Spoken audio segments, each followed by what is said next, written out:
Your forecast for growth selling has been spot on. Obviously, the market hasn't really turned over yet, and is trading on the forecast for an acceleration in S&P earnings in 2H16 and 2017. Do you forecast S&P earnings at all, and what are your expectations here? Yeah, we have slide 33, 34, and 35 in the macro deck. By the time you get to Q2, Josephine, I think it's slide 35. Our forecast is a rate of change forecast.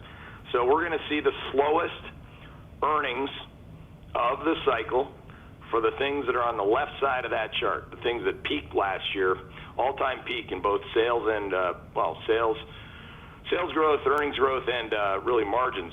And that's really, the late cycle stuff. So our forecast, the biggest difference between where we are and that, hope, and I would call it a defined hope. I mean, everybody, there are very few people that can win an argument with me on that. Trust me, I'm going to be in Baltimore today, Pittsburgh tomorrow. I'm going to go through the gauntlet. I've argued with the most competent people in the world about this, and I win every time.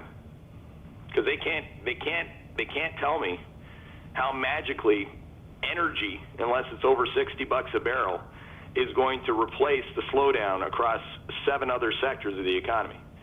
It's impossible, unless, of course, they have a 3 to 4% GDP growth number, and that we're going to hit all-time earnings highs again. I mean, I don't know what slide it is in the deck. I think it might be slide 13 or 14, not in front of the deck because I got to get to Baltimore today. But we're talking about the most asymmetric level of U.S. corporate profits ever. It's the highest level ever. We just came off that all-time high. And I think that's where a lot of people are going to, obviously, a lot of people have missed this. I mean, if people knew what we knew, they would be long utilities and short financials. They wouldn't have any performance problems. They wouldn't be shorting bonds. They wouldn't be chasing spies. They'd be, in their crouch just waiting for the next narrative to paint some fantasy island land of earnings growth stories, which isn't going to happen. It's not going to happen in the second and the third quarter. The fourth quarter, okay, maybe then. People are like, oh my God, the fourth quarter, I got to buy for the fourth quarter. You know how many hedge funds have sent us actually emails in the last 2 weeks about us being in the fourth quarter, in the fourth quadrant, potentially by the fourth quarter?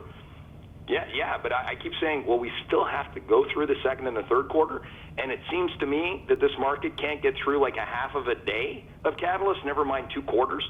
So, I'm not willing to go to the fourth quarter. The fourth quarter is actually the one quarter where potentially you could have less negative, but that's like a huge potential asterisk. It's in no way, shape, or form a given.